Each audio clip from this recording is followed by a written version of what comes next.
Hello, I'm Brigantia Blackbird of Blackbird's Brew. Welcome back to our series Journey Through the Tarot, where we examine each card one at a time. The deck we are using is the Housewife's Tarot. We have examined thus far the Fool, the Magician, the Empress, and today the Emperor. Now, if you recall last week, the Empress was the embodiment of feminine power, sovereignty, and authority, a face of the goddess, if you will. Now, the Emperor is her masculine counterpart. He is the embodiment and source of masculine power and authority and sovereignty, a stand-in for the face of the god himself. So when he appears in a reading, it really does demand our attention. And this could represent the god who is beyond the other gods. It could represent a particular god, perhaps from an ancient pantheon.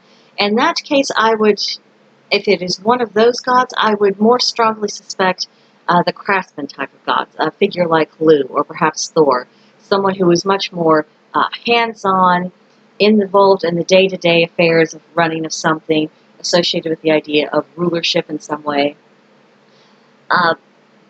Someone like that. I would not suspect a masculine figure that was in a more priestly role or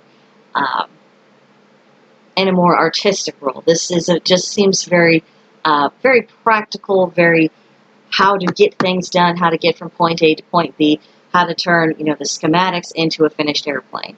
That kind of mindset. This can also represent the concept of fatherhood itself. Fathers play an extraordinarily important role in their children's lives.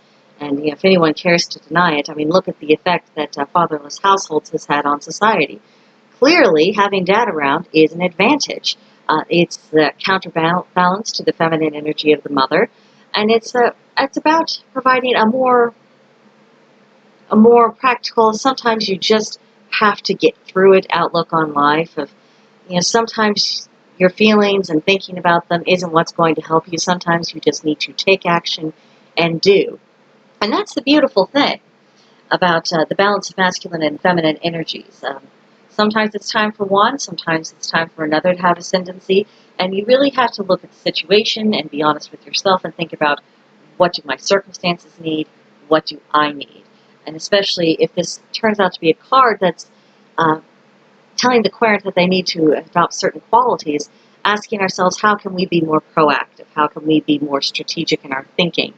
How can we be more of a doer rather than just a dreamer?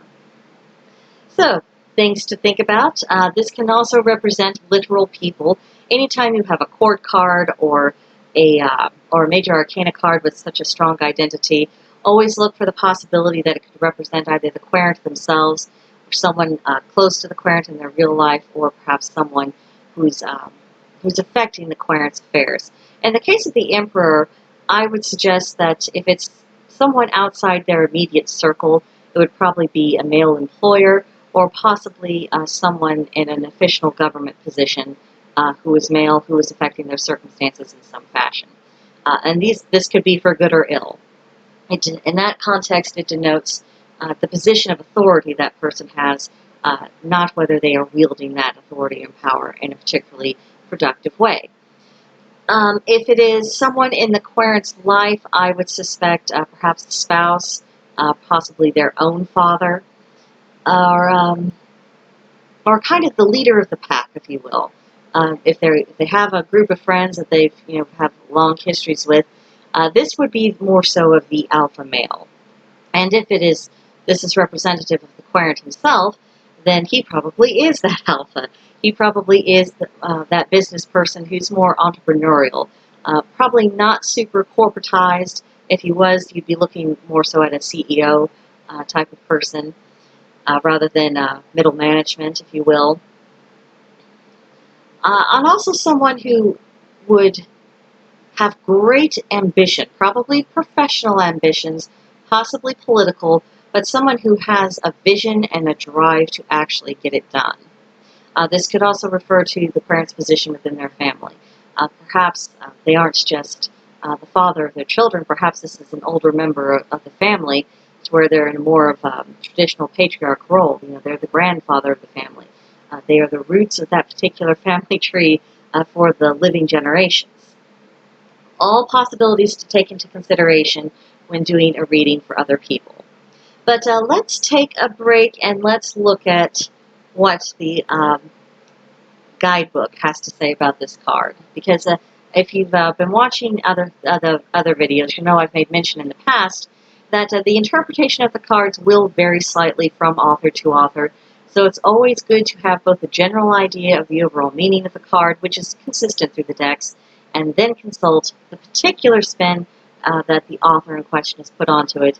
And then from there, consult your own instincts and ask, where is this taking me? Where is this energy? How is it communicating with me in conjunction with the other cards? So, now, what does the author have to say? See, the Emperor, fatherhood, stability, business success. The Emperor is the earthly father to the housewife. He is a sturdy and reliable figure, the pantry staple that you can always count on in a crisis. He represents ambition, wealth, fame, success, achievement, and smart business decisions. He knows a bargain when he sees one, and is living proof that with a little hard work, imagination, and coupon clipping, you too can build a thriving empire. Empire building. Now that is ambitious. When this comes up in a reading, whether you're doing one for someone else or you're doing this reading for yourself, you might think about what is it that you are trying to build? What are you trying to accomplish in life? We all have our goals. Some of them are small goals, some of them are short-term, some of them are long-term, and some of those goals are big. What is it that we are wanting to create and construct on Earth while we are here? For a lot of people, what they are wanting to leave behind and have that legacy is really their family, and their work is more so a secondary condition. They do the work, they earn the living, and they do that for the benefit of their family, so that their family can go on and thrive. But the outward success and any accolades of that kind, it doesn't mean as much for them. It's more of a means to an end. But in the case of the Emperor, what we are seeing is someone who's taking a deeper sense of joy and satisfaction in the work that they are doing. They love the doing. They love the accomplishing. They love celebrating the fact that one goal has been met, and while at the same time their brain is setting another goal for them to meet further down the way. This is someone who's not satisfied with the mundane, the ho-hum, the humdrum, or the half-assed. This is something who's wanting to bring something to its absolute pinnacle, for it to be all that it can be. You can almost feel the kind of drive necessary for the embodiment of this card, just talking about it and listening about it. So we might ask, what is that thing? What is it that you're wanting to give so much of your energy to? What is that top priority of life? Now, in the case of when you're reading for the other querent, if you get clues about that, that's going to shed a lot more light on the surrounding cards, and you'll be able to give them a much more tailored reading. You won't just have general meanings to give them. You'll be thinking about in terms of their personal circumstances. Now, sometimes querents don't always give you a whole lot of information to work with. Some people will use that as a test, saying, well, if they're so smart, they'll just automatically latch onto the right thing. And the people who think this are unfamiliar with how divination works. It's one thing to have an understanding of the general meaning of a thing, but to have additional context, that will give you a better idea of how that thing is going to play out in those circumstances. So, something to bear in mind. But if we are getting this card for ourselves, especially if it comes up a lot, that just might be a nag. Whether it's from the god or one of the gods, whether it's just your own inner drive and ambition saying, let me out, let me loose, I want to be free, I want to do something. Whatever it is, this is a nag that there's something you already know you ought to be doing. You probably want to do it. You might be very excited to do it. But it's time to actually get things done. It's time to buckle down and get in motion. This is a motion card. This is a very go out there, get it. It's drawing on all of the projective energy that you could possibly draw on. Now, a word about projective energy. Projective energy is considered to be masculine energy aligned with men, the god, masculine divinity in general. And receptive energy is aligned with women, the goddess, all that sort of thing. And if you have a question as to why, I would suggest that you reflect upon the biological and the reproductive realities of our species. You will find your answer there. That's why the metaphor works in the way that it does. So draw upon those qualities if that is what you are being nagged to do so. And if you are a man and you are listening to this, or you get this card in a reading, embrace this. Embrace this natural part of yourself.